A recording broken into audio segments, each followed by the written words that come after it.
नमस्कार, आप देख रहे हैं कालचक्र और मैं हूं आपके साथ अंजलि आनंद और मेरे साथ हैं प्रश्न कुंडली विशेषज्ञ पंडित सुरेश पांडे जी। बहुत बहुत स्वागत है पंडित जी आपका।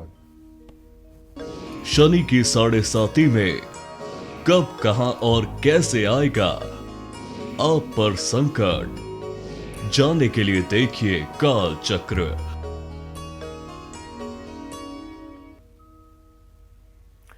तो आज हम बात करेंगे शनि की 7.5 की। अगर आप पर भी शनि की 7.5 है तो कब, कहां और कैसे आपके जीवन में बढ़ सकता है संकट। 7.5 आपके जीवन पर कैसे डालेगी बुरा असर।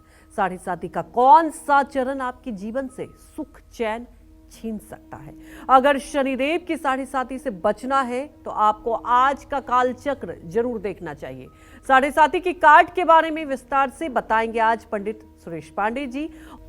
तो अपनी चर्चा को शुरू करते हुए सबसे पहले बात करते हैं शनि ग्रह की। ज्योतिष शास्त्र में शनि को क्यों पाप ग्रह माना गया है, शनि का हमारी सेहत से क्या संबंध होता है, आइए ये सबसे पहले हम जानते हैं। पंडित जी, कि ऐसा ना होता है कि शनि ग्रह की बात सुनते ही अगर किसी ने कुंडली में बता दिया कि आपको 7.5 है तो लोग डर जाते हैं। मैं दर्शकों के हिसाब से पहला सवाल आपसे यही जानना चाहूंगी, मेरे मन में भी ये कई बार रहता है, अगर मैं सुनती हूँ आज से इसके 7.5 चल रही है तो मन में डर हो जाता है। क्या वाकई डरना चाहिए? बिल्कुल डरना चाहिए। इसलिए डरना चाहिए कि जो नुकसान कर सकता है उसी से लोग डरते हैं।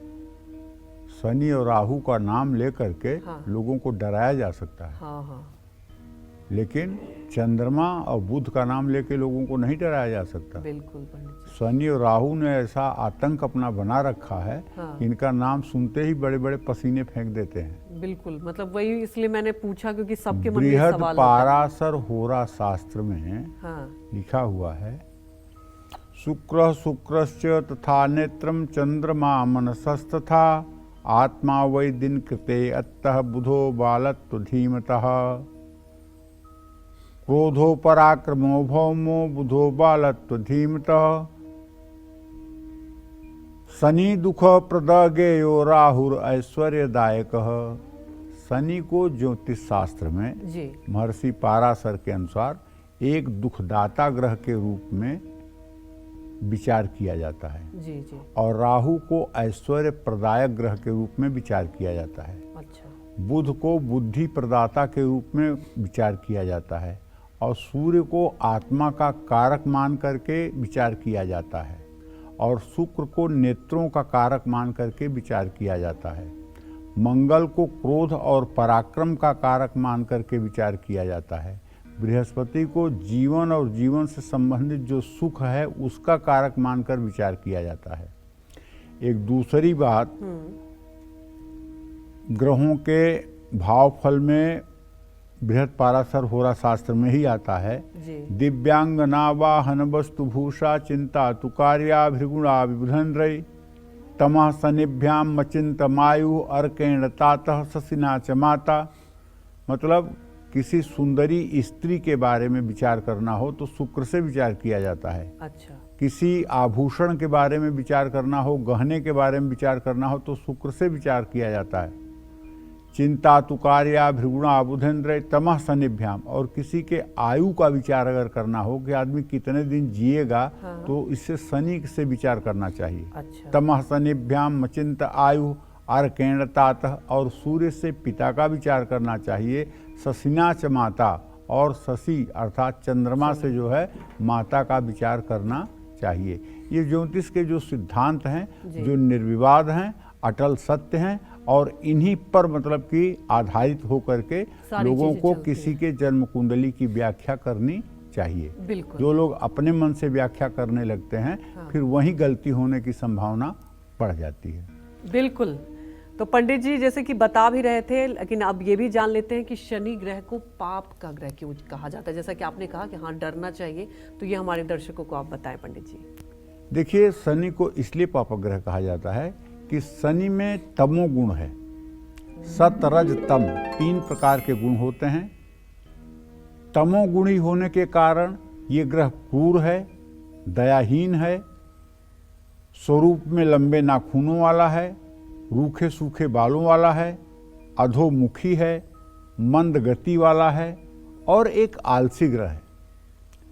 इसका आकार दुर्बल और आंखें अंदर की ओर धंसी हुई हैं। जहां सुख का कारण बृहस्पति को मानते हैं तो वहीं दुख का कारक शनि को भी मानते हैं। शनि एक पृथकता कारक ग्रह है। पृथकता कारक ग्रह होने के नाते इसकी जन्मांग में जिस राशि और जिस नक्षत्र से संबंध हो उस अंग विशेष में बीमारी के लक्षण देखने को मिलते हैं।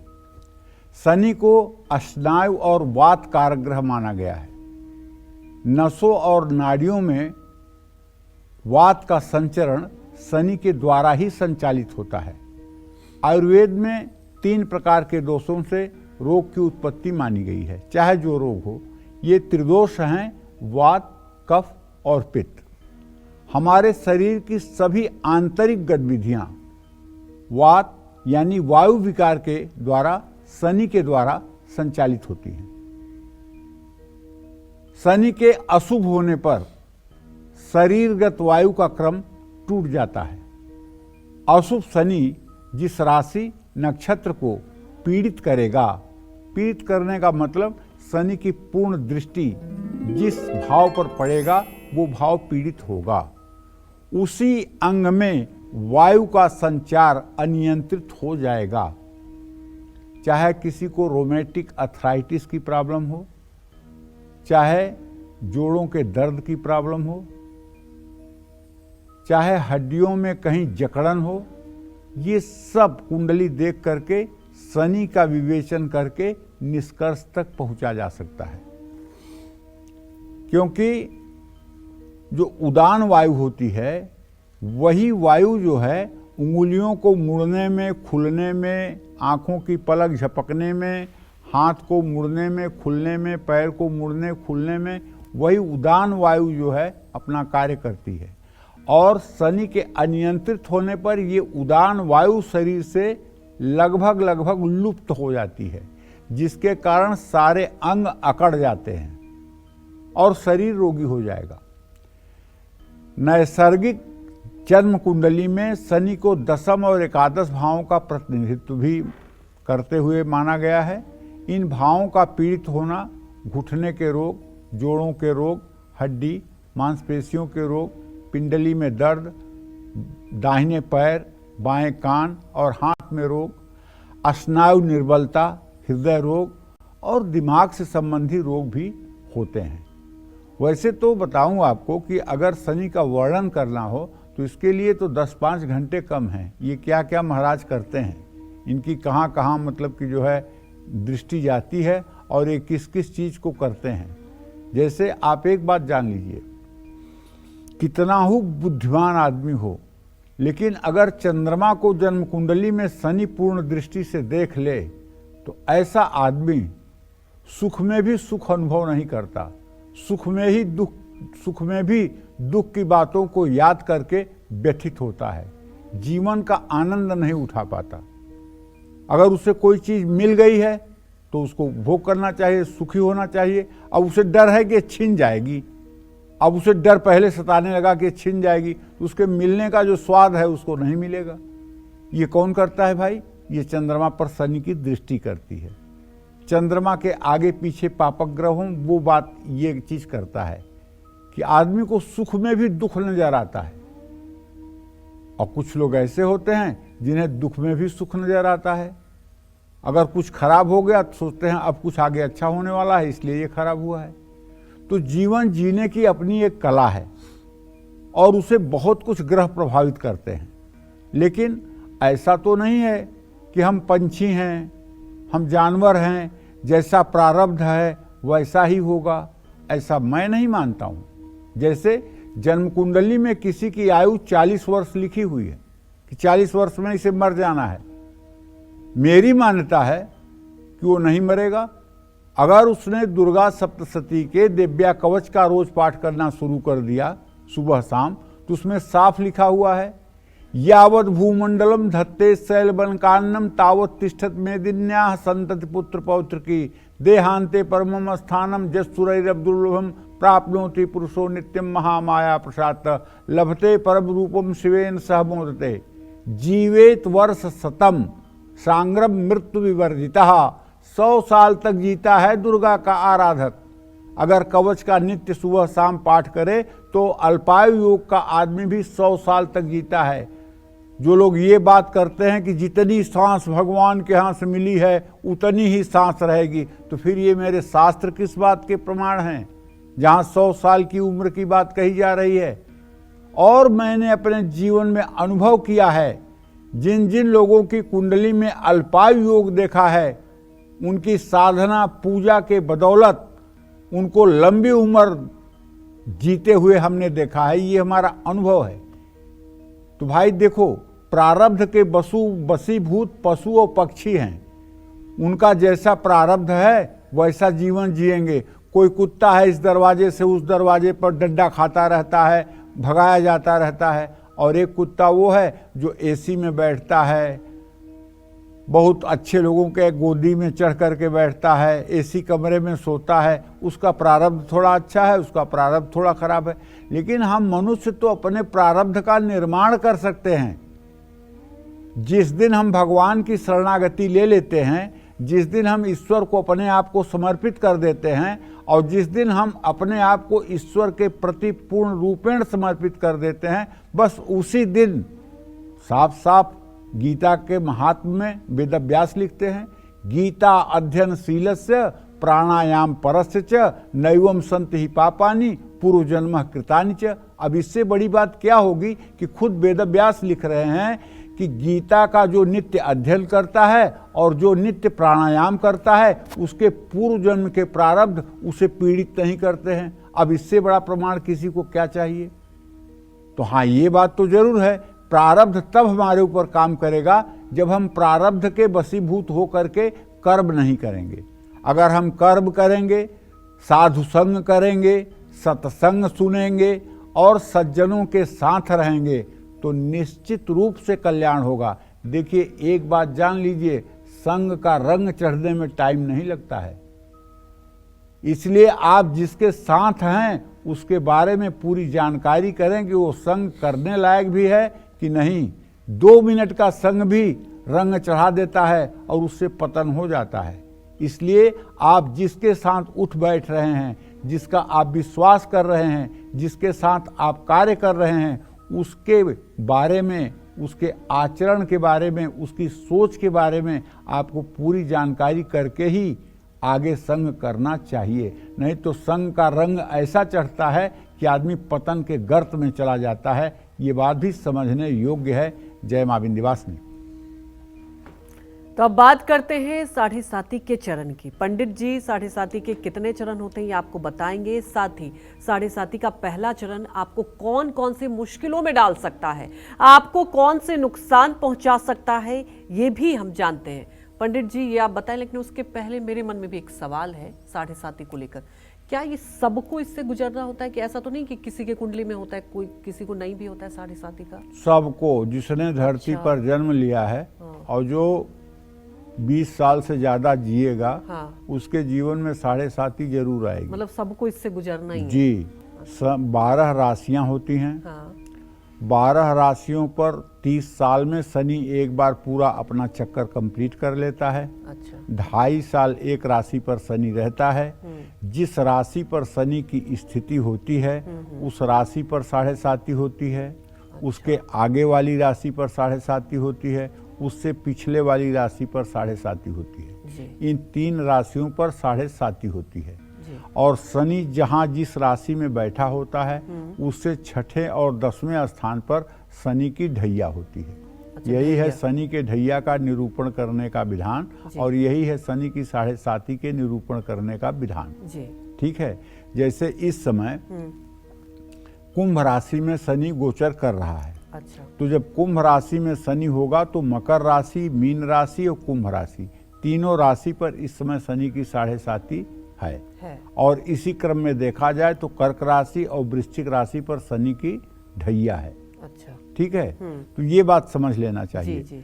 तो सबके ऊपर साढ़े साती आती है, इसमें कोई दो राय नहीं। किसी के जीवन में 2 बार साढ़े साती आती है, और अगर कोई दीर्घायु है, 80 साल से ज़्यादा जी रहा है, तो उसके जीवन में 3 बार शनि की साइकिल आएगी साढ़े साती की। तो शनि को 12 राशियों का भ्रमण करने में लगभग 30 साल लगते हैं। 7.5 के 3 चरण होते हैं और हर चरण 2.5 साल का होता है, 30 महीने का। तो अगर 2.5 साल का 3 में गुणा करेंगे तो 7.5 साल ऑटोमेटिक हो गया। तो शनि की 7.5 के पहले 2.5 साल में आर्थिक नुकसान होता है। शनि की 7.5 जिन लोगों पर शुरू हुई होती है उनको छिपे हुए विरोधी या शत्रु कष्ट पहुंचाते हैं। यात्राएं बहुत होती हैं लेकिन उनसे कोई लाभ नहीं मिलता है। शनि की 7.5 की शुरुआत 2.5 सालों में व्यक्ति व्यर्थ के विवादों में फंस जाता है। फिजूल खर्ची बहुत होती है। साथ काम करने वालों से संबंध बिगड़ते हैं। कार्य क्षेत्र में रुकावट आती है। परिवार में भी मतभेद और कलेश होते हैं। खर्चे अनियंत्रित हो जाते हैं। कोई बड़ा आर्थिक संकट भी आ सकता है। शनि हमेशा तनाव और देरी का कारण बनता है लेकिन परिणाम जरूर मिलता है। जिन लोगों पर भी शनि की 7.5 शुरू हुई है, जो लोग 7.5 के पहले चरण में हैं, अर्थात जिनकी मीन राशि है इस समय वो पहले चरण में है, जिनकी मीन राशि है वो इस समय पहले चरण में है 7.5 के, उनको धैर्य रखना चाहिए। इस समय मीन राशि के जातकों को धैर्य रखना चाहिए। प्रतिकूल परिस्थिति में भी अंदर से अपने आप को मजबूत रखे रहना चाहिए और किसी भी कार्य में जल्दबाजी से बचना चाहिए और बेवजह का किसी का विरोध और बेवजह का किसी के बारे में खराब वक्तव्य नहीं देना चाहिए। शनि की 7.5 का पहला चरण कड़ी मेहनत और सीखने का समय होता है। शनि की 7.5 का पहला चरण अगर आप पर चल रहा है, माने आपकी अगर मीन राशि है, तो जोखिम पूर्ण कार्य करने से आपको बचना चाहिए और कोई रिस्क ऐसी नहीं लेना चाहिए जिसमें हानि की संभावना हो। इसी तरह से दूसरे और तीसरे चरण वालों के बारे में भी मैं बताऊंगा आपको, लेकिन बहुत ही इंटरेस्टिंग टॉपिक है। इसकी जानकारी अगर आपको होगी तो बेवजह कोई आपको शनि के नाम पर डरा नहीं पाएगा। बेवजह आपको कोई शनि के नाम पर हौवा नहीं खड़ा कर पाएगा। इसलिए ये जानकारी सभी सनातन धर्मावलंबियों को होनी चाहिए। इसलिए आज के कार्यक्रम को गंभीरता से भी देखिए और अगर आपको लगता है कि कुछ बात आपके काम की है तो उसे कागज कलम लेकर आप नोट भी कर लीजिए। जय मां विंध्यवासिनी। जी हाँ, तो जब शनि की 7.5 शुरू होती है तो इसके अलग अलग चरणों में इसका असर शरीर के अलग अलग अंगों पर दिखाई देता है। तो अब बात करते हैं 7.5 के इनिशियल पीरियड की। किसी व्यक्ति को 7.5 शुरू होने पर शनि का सबसे पहला प्रभाव किस अंग पर होता है, ये जान लेते हैं। पंडित जी, आप तो बता ही रहे थे कि अलग अलग चरण होते हैं, पहला कैसा होता है, दूसरा कैसा होता है, तो किस अंग पर ज्यादा असर होता है? देखो, इसके बारे में 2 प्रकार की विधा है जी। एक विधा तो ये है कि लग्न जो है 30 डिग्री का होता है।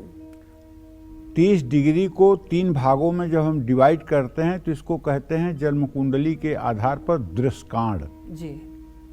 10 डिग्री तक पहला दृष्कांड, हाँ। 10 से 20 डिग्री तक दूसरा दृष्कांड, 20 से 30 डिग्री तक तीसरा दृष्कांड।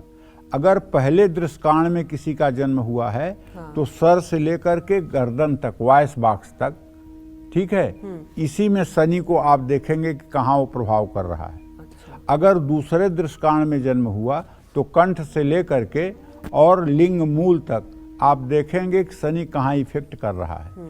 और अगर 20 डिग्री के ऊपर आपका लग्न है तो आप कटी भाग, कमर के नीचे और पैर के तलवे तक आप देखेंगे कि शनि कहाँ इफेक्ट कर रहा है जी। एक विधा तो ये है देखने की। दूसरी विधा ये है कि शनि की जब 7.5 शुरू होती है तो विभिन्न चरणों में इसका प्रभाव शरीर के अंगों पर दिखाई देता है। अब मैं आपको बताता हूं कि 7.5 के दौरान शनि शरीर के किस अंग पर प्रभाव डालते हैं और वो व्यक्ति की सेहत और किस्मत के लिए शुभ होता है या नहीं। किसी इंसान की 7.5 शुरू होने पर शनि का सबसे पहला प्रभाव जो पड़ता है मानव मस्तिष्क पर पड़ता है। लेकिन अगर आपकी लग्न 10 डिग्री के नीचे होगी तो, अगर 10 डिग्री के नीचे नहीं होगी तो कहीं नहीं मस्तिष्क पर प्रभाव पड़ेगा। ये लिख लो, मान लो, पूरी गारंटी के साथ कह रहा हूं। शनि छू नहीं पाएगा आपके दिमाग को। शनि की 7.5 के शुरुआती के 10 महीने तक शनि का प्रभाव दिमाग पर माना गया है। हालांकि शनि का यह प्रभाव कम होता है और खतरनाक भी नहीं होता है। शनि के इस प्रभाव को सुखद भी माना जाता है। बहुत लोगों का ऐसा भी विचार है। जय मां विंध्यवासिनी।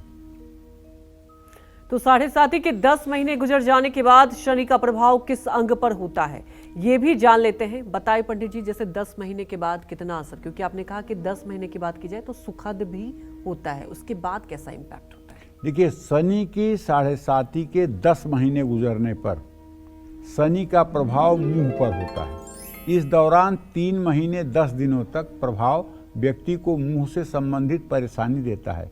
इसमें जीभ में निनावा होना, दांतों में परेशानी होना, मुंह से थूक का कम बनना, ये सब चीज़ें होती हैं। मुंह में दांत से जीभ का कट जाना, मुंह में रोग हो जाना, मुंह में छाले पड़ जाना, ये अच्छा प्रभाव नहीं होता है। जिस पर 7.5 होती है उसको तकलीफ उठाना पड़ता है। शनि का मुंह पर प्रभाव हानिकारक माना जाता है। जय मां विंध्यवासिनी। और अब बात करते हैं शनि की 7.5 के दूसरे चरण के बारे में। 7.5 के दूसरे चरण में व्यक्ति को सेहत, करियर और रिश्तों से जुड़ी कौन कौन सी मुश्किलों का सामना करना पड़ सकता है, ये जानते हैं और मुझे लगता है आप लोग के लिए जानना बेहद अहम है। बताएं पंडित जी।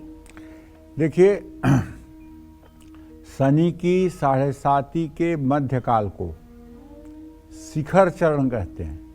शनि के दूसरे चरण में लोगों को कड़ी मेहनत करके भी सफलता नहीं मिल पाती है। अब इस समय दूसरा चरण जो है वो कुंभ राशि वालों के ऊपर है। मेहनत का फल नहीं मिलता है, व्यक्ति फंसा हुआ सा महसूस करता है। शनि के दूसरे चरण में स्वास्थ्य प्रभावित होता है। शरीर में रोगों से लड़ने की क्षमता कमजोर हो जाती है। दूसरे शब्दों में इम्यूनिटी जो है, रोग प्रतिरोधक क्षमता, वो कमजोर हो जाती है। शनि के दूसरे चरण में व्यक्ति को तनाव भी हो सकता है। शनि के दूसरे चरण में व्यक्ति की सोच, व्यवहार, कार्य करने की क्षमता पर भी प्रभाव पड़ता है। इन 2.5 सालों में व्यक्ति को मानहानि का भी सामना करना पड़ सकता है। रिश्तों में दूरियां बढ़ती हैं, दुख और कष्ट बढ़ने लगते हैं। लेकिन ये सब उपद्रव उनके साथ होते हैं जो भगवान से विमुख हैं, जो देवी देवताओं से विमुख हैं, जो पूजा पाठ नहीं करते, जो धर्म में विश्वास नहीं करते, जो अहंकारी हैं, जो जिनके अंदर कूट कूट कर मैं भरा है, जो कहते हैं दिस इज माई रिस्पॉन्सिबिलिटी, जो कहते हैं दिस इज माई ड्यूटी, ये सब सजा उनके लिए है। जो भगवान को शरणागत हो गए हैं, जिन्होंने अपना सर्वस्व भगवान में समर्पण कर दिया है, जो पूजा पाठ करते हैं, जो सुंदर कांड का पाठ करते हैं, जो हनुमान की उपासना करते हैं, जो भगवान श्री हरि विष्णु की आराधना करते हैं, जो शनि देव की पूजा करते हैं, उनका ये 7.5 कुछ नहीं बिगाड़ पाता है। चाहे जितना बुरा 7.5 हो, कुछ नहीं कर पाएगा। कर्ता उनका है जो अहंकार में डूबे हुए हैं, जो अपने मद में हाथी की तरह मतवाले हुए हैं, जो सोचते हैं कि मुझसे ज़्यादा कौन वैभवशाली, मुझसे ज़्यादा कौन ताकतवर, मैं ही अब सर्वस्व दुनिया का मालिक हूँ। ऐसे लोगों को शनिदेव फिर ऐसा कस करके सिखाते हैं कि फिर उनकी 7 पीढ़ियाँ याद करती हैं। इसलिए अहंकार से बचना है। जब तक आपके अंदर अहम भाव रहेगा, तब तक आपके अंदर ईश्वर तत्व प्रभावित नहीं होगा, ईश्वर तत्व आपके अंदर नहीं झलकेगा। और जिस दिन आपका अहंकार मिटा, प्रभु करते हैं, प्रभु करेंगे, प्रभु की जैसी इच्छा, जिस दिन ये भाव आया उसी दिन से ताकर सदा करहु रखवारी, जिम बालक राखई महतारी। ऐसे आपकी प्रभु रक्षा करेंगे जैसे छोटे बच्चे को माँ चलना सिखाती है और दोनों तरफ दोनों हाथ करती है। इधर बच्चा गिरेगा तो इधर संभाल लेगी, इधर बच्चा गिरेगा तो इधर संभाल लेगी। उसी तरह से प्रभु आपको संभालते हैं। प्रभु उसी तरह से आपको संभालते हैं। ये बात बहुत अच्छी तरह से समझ लेनी चाहिए। इसलिए हम इंसान हैं, कोई पशु नहीं है कि प्रारब्ध के वशीभूत हैं। मैं कहता हूं जैसे ज्योतिष शास्त्र है, ये सारा भविष्य बताता है, लेकिन किसी संत महात्मा की कुंडली देख के उसके बारे में ज्योतिष एक शब्द सही बोल दे तो मैं कहूं। हमारे यहां कहा गया है, राष्ट्रस्य चित्तम कृपणस्य वित्तम तिरिया चरित्रम पुरुषस्य भाग्यम दैवम न जानापि कुतो मनुष्य। वो कुंडली से ऊंचे उठ जाते हैं संत, जिनको भगवत दर्शन हो गया है, जिनको भगवत साक्षात्कार हो गया है, वो इस नवग्रह की ये नवग्रह उनके लिए रंक हैं, रंक भिखारी हैं, उनका कुछ नहीं बिगाड़ सकते हैं। ये बात भी समझने की है। जय मां विंध्यवासिनी। तो 7.5 में मुंह के बाद शनिदेव शरीर के किस अंग पर अपना कैसा प्रभाव डालते हैं, ये भी जानते हैं। पंडित जी आप ये बताएं, लेकिन उसके पहले एक और मेरे मन में सवाल है। जैसे 7.5 चलता है और अभी हम करियर की बात भी कर रहे थे, कई बार ऐसा होता है जब करियर का मेन पड़ाव होता है, अगर किसी के कुंडली में उसी वक्त 7.5, आपने कहा कि सबके कुंडली में आता ही है, तो क्या उसके लिए कुछ अलग से उपाय करें, क्योंकि वो बहुत महत्वपूर्ण टाइम होता है और 7.5 अगर उस वक्त आ जाए तो लोगों को परेशानी होगी। देखो, इसके बारे में हमारा एक सुझाव ये है कि जैसे इस समय मकर, कुंभ और मीन राशि 7.5 चल रही है जी। मकर कुंभ शनि का खुद का अपना स्थान है। अच्छा। मकर उसकी अपनी राशि है, कुंभ उसकी मूल त्रिकोण राशि है। इसलिए मकर और कुंभ राशि वालों को उतना नहीं चिंतित होना चाहिए जितना अन्य राशि को लोगों को चिंतित होना चाहिए। अच्छा। क्योंकि चाहे जितना निर्दयी आदमी हो, हाँ। शायद ही कोई हिरण्यकश्यप होगा जो अपने बेटे को कष्ट देगा, नहीं तो कोई अपने संतान को कष्ट नहीं देता है।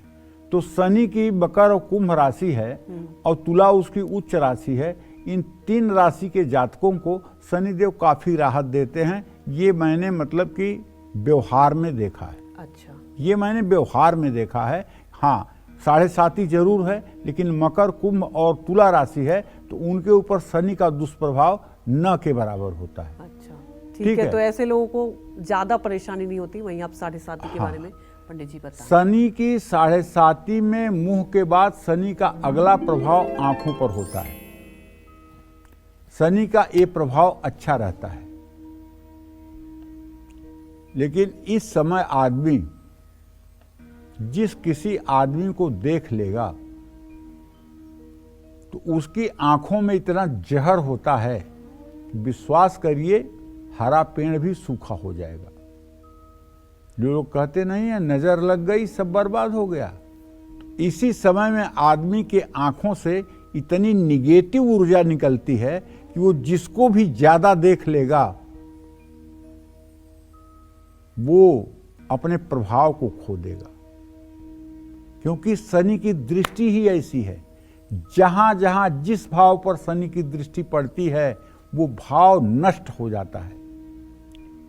ज्योतिष शास्त्र का एक है, केंद्राधिपतयः सौम्या शुभम नैवम दिशन्ति च क्रूरा नैवम अशुभम कुर्यु कोणपौ शुभदायकौ। स्थान हानि करो जीवो, स्थान वृद्धि करो शनि। शनि जहां बैठता है वहां तो अच्छा करता है, लेकिन शनि की जहां दृष्टि जाती है उसको जला देता है। इसलिए ऐसे ही बृहस्पति के बारे में कहा जाता है, जहां बृहस्पति बैठता है उस भाव को तो थोड़ा डिस्टर्ब करता है, लेकिन जिस भाव पर उसकी पंचम नवम दृष्टि होती है, सप्तम दृष्टि होती है, उस भाव में जय जयकार हो जाता है। तो आगामी 3 महीने 10 दिनों तक शनि महाराज दाहिनी आंख को प्रभावित करते हैं। इसी समय में लोगों की आंख फड़कती है, लोग बहुत बेचैन हो जाते हैं। अगर पुरुषों की बाईं आंख फड़क रही हो तो उनकी बेचैनी आप उन्हीं से पूछिए, भविष्य के भय से एकदम आतंकित हो जाते हैं। और ये आंख का रोग कैंसर से भी ज्यादा उन्हें डरावना लगने लगता है अगर आंख 2-3 दिन तक फड़कती रही तो। अगर दाहिनी आंख फड़क रही है और किसी महिला की दाहिनी आंख फड़क रही है तो वो भी बेचारी परेशान रहेगी। इसका एक उपाय आप लोगों को बता देता हूं। अगर बाईं या दाहिनी आंख का फड़कना शुरू हो जाए और वो आपके लिए अशुभ है तो आपको चाहिए बेलपत्र की व्यवस्था करें। और बेलपत्र का जो बीच वाला पत्ता बढ़ा हुआ होता है उसी को आँख पर चिपका करके और ओम नमः शिवाय 11 बार बोल करके और उस बेलपत्र को जल में प्रवाहित कर दें या पीपल के पेड़ के नीचे रख दें। इससे निश्चित रूप से आपके आँखों का फड़कना कम हो जाएगा। इस उपाय को 3 दिन करना चाहिए। हाँ, उसके बाद आगामी 3 महीने 10 दिन के लिए अपनी दृष्टि बाईं आंख पर हो जाती है। दोनों आंखों पर शनि का प्रभाव शुभ रहता है। बाईं आंख पर प्रभाव शुभ रहता है और दाईं आंख पर यह प्रभाव विजय कारक कहलाता है। जब दुश्मन ही आपसे नहीं टिक पाएगा, आपके आंखों में इतनी जलन होगी कि दुश्मन आपके सामने टिक ही नहीं पाएगा, तो विजय तो होगी, इसमें कहाँ दो राय है। जय मां विंध्यवासिनी। तो 7.5 के दौरान मस्तिष्क, मुंह और आंखों के बाद शनिदेव शरीर के किस अंग पर अपना कैसा प्रभाव डालते हैं, ये भी जान लेते हैं। बताएं पंडित जी। 7.5 के दौरान आंखों के बाद शनि का प्रभाव दोनों भुजाओं पर पड़ता है। पहले 1 साल 1 माह 10 दिन इसका असर दाहिनी भुजा पर और इसके बाद अगले 1 साल 1 माह 10 दिन तक इसका असर बाईं भुजा पर रहता है। दाहिनी भुजा पर इसका प्रभाव होता है। कैसे आपको पता लगेगा कि दाहिनी भुजा पर आपका प्रभाव है? ये दाहिनी बांह आपकी फड़केगी, फड़फड़ फड़फड़ फड़फड़, ये आपकी दाहिनी बांह फड़केगी, आपको पता चल जाएगा। अगर आप पुरुष हैं और आपकी दाहिनी बांह फड़क रही है तो आप मान लीजिएगा कुछ ऐसा उपलब्धि आप अर्जित करने जा रहे हैं जिसकी केवल आपने कल्पना की होगी। ऐसी उपलब्धि आपको मिलने वाली है, कुछ ऐसी सफलता आपको मिलने वाली है जो आपके जीवन की बहुमूल्य सफलता होगी, विजय दिलाता है। और बाईं भुजा पर अगर फड़क रहा है तो उत्साह और पराक्रम दिलाता है। लेकिन अगर पुरुष का बायां हाथ फड़क रहा है तो आप ये मानिए कि शत्रुओं के द्वारा, दुश्मनों के द्वारा कुछ ऐसा अशुभ संकेत आपको मिलने वाला है जिससे आप पराभूत हो सकते हैं, जिससे आपकी मानहानि हो सकती है, जिससे आपका नुकसान हो सकता है। जिस दिन अभिमन्यु को चक्रव्यूह में घुसना था उस दिन वर्णन आता है कि अर्जुन का बायां हाथ फड़क रहा था। उन्होंने भगवान से कहा था कि प्रभु मेरे बाएं हाथ में फड़कन हो रही है। उन्होंने कहा कोई बात नहीं, युद्ध है तो कुछ न कुछ कहीं न कहीं हो रहा होगा, चिंता मत करो। लेकिन इधर अभिमन्यु मारा गया। तो कहने का आशय यह है कि पुरुष का बाएं भुजा का फड़कना ये अच्छी बात नहीं है और दाहिने भुजा का फड़कना अच्छी बात है। इसी तरह से महिलाओं की वाम भुजा का फड़कना उनके सुख सौभाग्य का उदय कराता है, लेकिन दाहिनी भुजा का फड़कना उन्हें अपमानित और दुखी बनाता है। जय मां विंध्यवासिनी। तो 7.5 में शनिदेव पूजा के बाद शरीर के किस अंग पर अपना कैसा प्रभाव डालते हैं और ये प्रभाव कब तक रहता है, ये भी जान लेते हैं। बताएं पंडित जी। देखिए, दोनों हाथों के बाद, भुजा के बाद शनि का प्रभाव दिल पर होता है। शनि की 7.5 में शनि का हृदय पर प्रभाव अच्छा रहता है। अब हृदय पर प्रभाव क्यों कह रहा हूं भाई? इसके पीछे क्या लॉजिक है? इसके पीछे लॉजिक है, मनुष्य का जो शरीर है ना, मनुष्य अपने माँ के पेट में जब रहता है तो उसका सर नीचे की तरफ रहता है और उसका रेक्टम, गुदा मार्ग सबसे ऊपर शरीर में रहता है माँ के। और मनुष्य का मुंह जो होता है बच्चे का, वो एकदम नीचे की तरफ होता है, गुदा मार्ग सबसे ऊपर होता है। हमारे ज्योतिष शास्त्र में रेक्टम अर्थात गुदा मार्ग पर 10 और 11 नंबर मकर और कुंभ राशि मानी गई है और उससे थोड़ा सा ऊपर लिंगमूल है, यूरिनल, वहां पर धनु और मीन राशि मानी गई है। उससे थोड़ा सा ऊपर आएंगे तो नाभि है, नाभि पर मेष और वृश्चिक राशि है जो मंगल की राशि है। उसके ऊपर आएंगे तो हृदय है, हृदय पर वृषभ और तुला राशि है। उससे ऊपर आएंगे तो कंठ है, कंठ पर जो है वो मिथुन और कन्या राशि है। उससे ऊपर आएंगे तो ये भ्रूमध्य है, भ्रू मध्य पर जो है यहाँ पर सूर्य और चंद्रमा का प्रभाव होता है। बाईं आंख पर चंद्रमा का, दाहिनी आंख पर सूर्य का प्रभाव रहता है। ये 9 ग्रहों का स्थान तो आपको मैंने बताया। ये बताने का मकसद मेरे ये है कि मैंने ये बताया कि 2 नंबर और 7 नंबर वृषभ और तुला ये राशि हृदय पर स्पार्क करती हैं, हृदय पर प्रभाव डालती हैं। तो शुक्र जो है, तुला राशि जो है, ये शनि की उच्च राशि है। इसीलिए किसी की कुंडली में जब शनि उच्च राशि का होता है तो ऐसा आदमी हृदय से मजबूत, निर्णय लेने वाला, सब सुखों को प्राप्त करने वाला होता है। शनि का ये प्रभाव हृदय पर 1 साल 4 माह 20 दिन तक रहता है और इस दौरान धन लाभ ही नहीं, जीवन के हर सुखों की प्राप्ति होती है। और अगर कुंडली में 7 नंबर में, तुला राशि में, चतुर्थ भाव में आपके शनि बैठा हुआ है तो क्या पूछना है। कर्क लग्न की कुंडली हो और तुला में शनि हो तो पूछना ही क्या है। आप जानते हैं ये कुंडली इंदिरा गांधी की थी और इंदिरा गांधी ने अपने शासनकाल में अपने शासन का लोहा बनवा दिया था, इसमें कोई 2 राय नहीं है। यद्यपि उनका सप्तमेश होकर के शनि चतुर्थ भाव में था, जो उनके दाम्पत्य जीवन के लिए बहुत दूरगामी परिणाम अच्छा नहीं दिया। उनके जीवन में दुर्घटनाएं भी हुई, जैसे पुत्र वियोग की स्थिति आई, वो सब चीजें हैं। लेकिन उनकी जो क्षमता थी, निर्णय लेने की जो क्षमता थी और जो उनके अंदर एक अभय की भावना थी, डर की भावना नहीं थी, वो शनि के कारण था। इस शनि ने ही उनको चक्रवर्ती बनाया और देश में ही नहीं, विदेश में भी उनके नीतियों को लोग मानते थे। अटल जी ने तो साफ कहा था सदन में, ये इंदिरा चंडी का अवतार है। तो कहने का आशय यह है कि शनि देव जब तुला राशि में होते हैं और अच्छे स्थान पर होते हैं, खास करके केंद्रवर्ती होते हैं, तो ये अपना शुभ फल भी देते हैं, केवल अशुभ फल ही नहीं देते हैं। जय मां विंध्यवासिनी। तो शनि की 7.5 के अंतिम चरण में व्यक्ति को कौन कौन सी मुश्किलें सहनी पड़ती है, साथ ही 7.5 के अंतिम चरण में किन बातों का ध्यान रखना चाहिए, ये भी जान लेते हैं। बताएं पंडित जी। देखिए, शनि की 7.5 के अंतिम चरण को अस्त चरण कहा जाता है। 7.5 के पहले और दूसरे चरण की तुलना में शनि की 7.5 का तीसरा चरण कुछ राहत देने वाला होता है, लेकिन आर्थिक कष्ट, खर्च में वृद्धि होती रहती है। 7.5 के तीसरे चरण में कीमती सामान और धन की चोरी की आशंका बनी रहती है।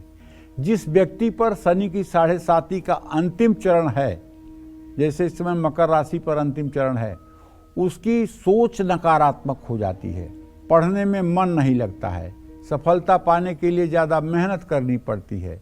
शनि की 7.5 के अंतिम चरण में व्यक्ति को संभल कर वाहन चलाना चाहिए, गलत संगत और गलत आदतों से दूर रहना चाहिए, मांस मदिरा का सेवन बंद कर देना चाहिए।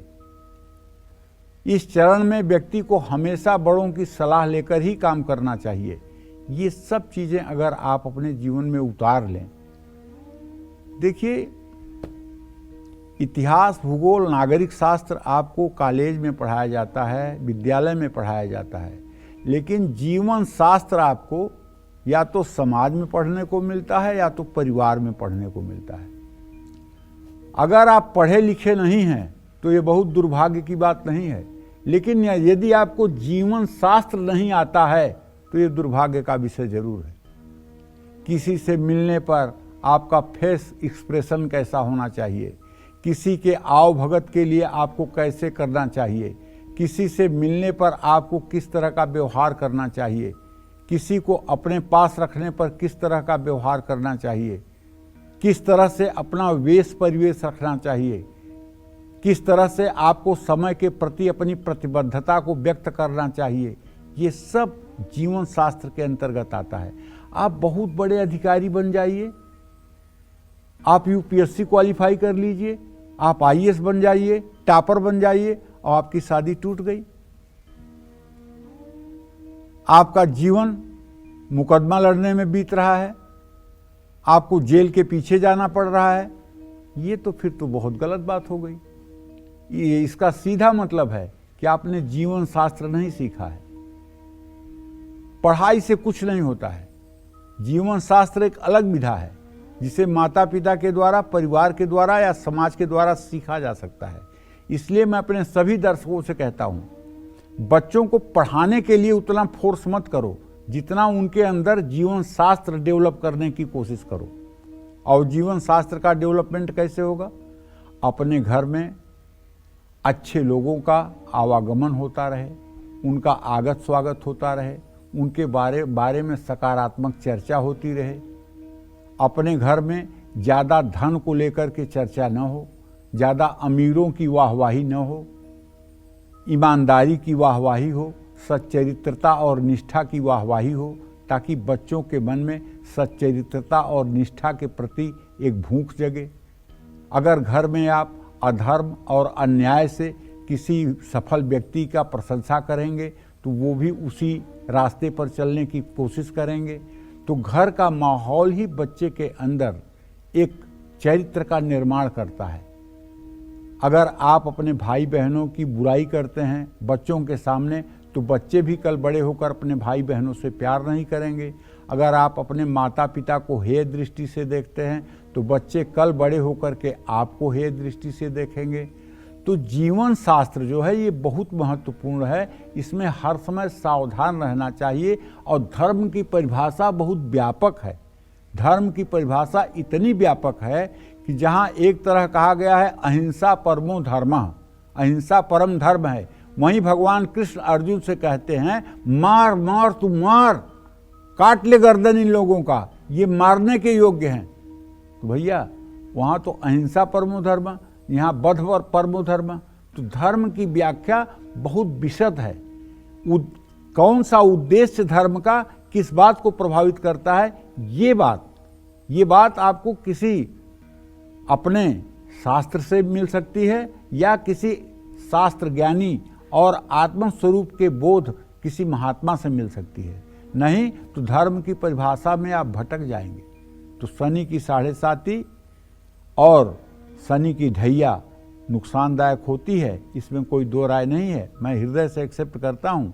लेकिन मकर, कुंभ और तुला राशि वालों को थोड़ा चैन से सोना चाहिए, क्योंकि आपके राशियों में शनिदेव अच्छे ही होते हैं, इसमें कोई दो राय नहीं है। जय मां विंध्यवासिनी।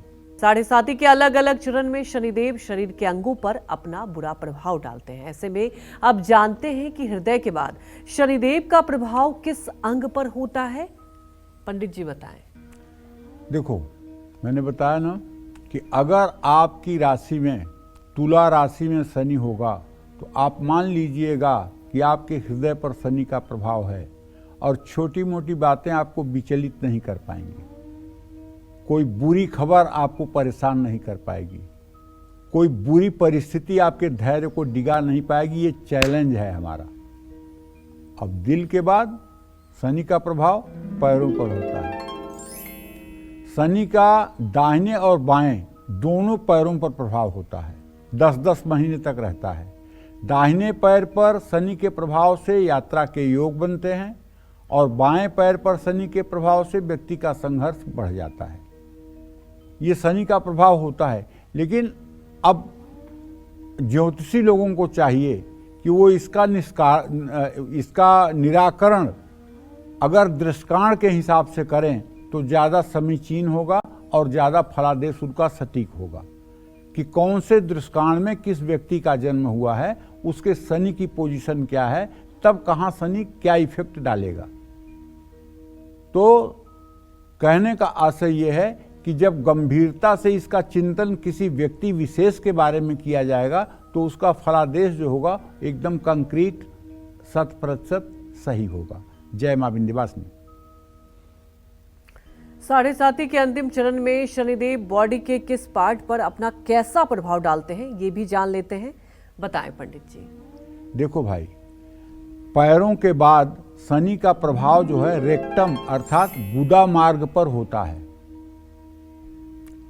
मैंने आपको बताया कि मकर और कुंभ राशि गुदा मार्ग पर मानी जाती है और मैंने ये भी आपको बताया कि यदि गुदा मार्ग पर शनि हो तो ऐसे लोगों को रेक्टम से संबंधित कोई बीमारी नहीं होती है।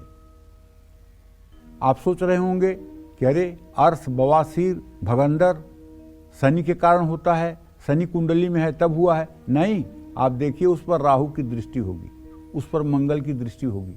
बिना पापग्रहों की दृष्टि से बवासीर, भगंदर जैसे रोग हो ही नहीं सकते।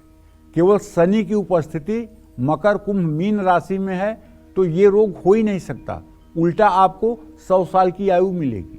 लेकिन इन 3 राशियों से पृथक अगर शनि अष्टम भाव में होगा तो निश्चित रूप से आप मानिए कि गुदा रोग होगा।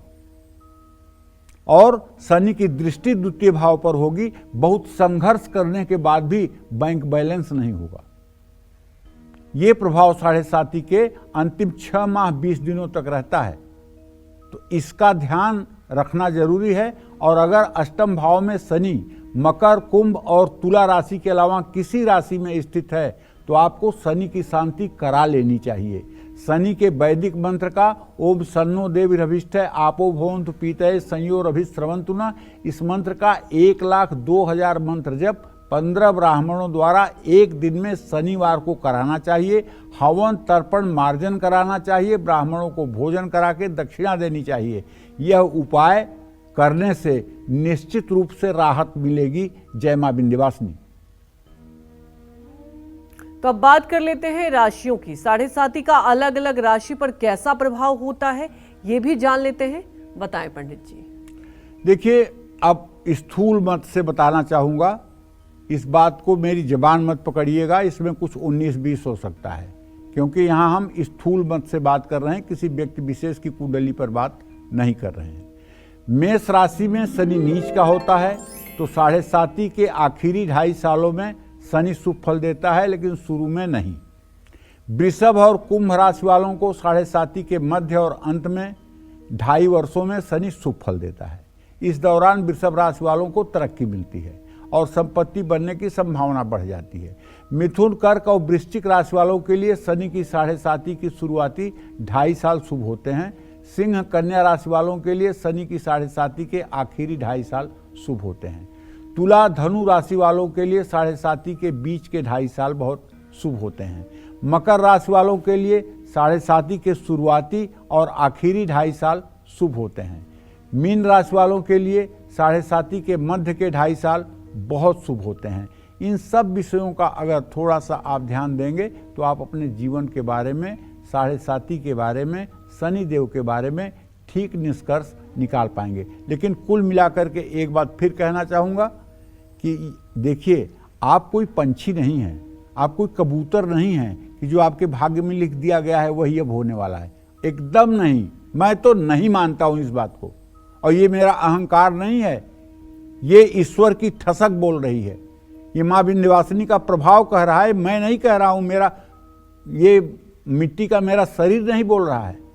हमने अनुभव किया है कि उनकी शरणागति जब हो जाएगी ना तो सारे दुख सुख में परिवर्तित हो जाएंगे। यही संपूजिता नित्यम प्रसादय धन भोजनय ददादि वित्तम पुत्रान मत धर्मे गतिम शुभाम। ये कौन गलत काट सकता है इसको? लेकिन शरणागति होनी चाहिए, अहंकार का त्याग होना चाहिए, अपने अहंकार को उनके श्री चरणों में निवेदित करना चाहिए। और जो भी जीवन में आपके जैसे भी जो भी अवसर आए उसे भगवत कृपा मानकर स्वीकार करना चाहिए। और सदा दूसरों के लिए अच्छी भावना सोचनी चाहिए, कभी किसी के बुराई के लिए, कभी किसी की निंदा नहीं करनी चाहिए और कभी किसी के अंदर दोष दर्शन नहीं करना चाहिए। जय मां विंध्यवासिनी। शनिदेव का हमारे शरीर के अलग अलग अंगों पर कैसा असर होता है ये तो पंडित जी ने हमें बता ही दिया, लेकिन अब बात कर लेते हैं उन उपायों की जिसे करके हम शनिदेव की कृपा पा सकते हैं और हर बीमारी से छुटकारा भी पा सकते हैं। आइए ये भी जान लेते हैं। बताएं पंडित जी। देखो, शनिवार को लोहे का छल्ला अपनी मध्यमा उंगली में धारण करना चाहिए। काली मिर्च और काले नमक का सेवन जरूर करना चाहिए। शनिवार को घर में काले चने या उड़द की दाल जरूर बनानी चाहिए।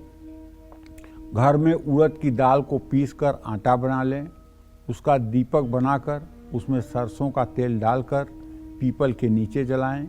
शमी या पीपल के पेड़ में जल जरूर चढ़ाएं। शनि के मंत्रों का ओम संग शनश्चराय नमः, ओम शन्नो देवरभिष्ठय आपो भवन्तु पीतये संयोरभिस्रवन्तु नः, नीलांजन समाभासम रविपुत्रम यमाग्रजम छाया मार्तंड संभूतम तम नमामि शनिश्चरम। इन 3 मंत्रों में से कोई एक मंत्र का जप करना चाहिए। काला कुत्ता अगर मिल जाए तो उसको रोटी जरूर खिलानी चाहिए, दूध पिलाना चाहिए। काली चींटियों को आटा और शक्कर डालना चाहिए। शनिवार को काले रंग के कपड़े पहनना चाहिए। रामचरितमानस का नित्य मास पारायण करना चाहिए। घर में सरसों के तेल में एक सब्जी जरूर बनाकर खानी चाहिए। पैर हाथ के नाखूनों पर सरसों के तेल की मालिश करना चाहिए। बालों में सरसों का तेल लगाने से भी शनि शरीर को आराम देता है। शनिवार को हनुमान चालीसा का अवश्य पाठ करना चाहिए। पाठ तो रोज करना चाहिए, लेकिन अगर रोज नहीं कर सकते तो शनिवार को करिए।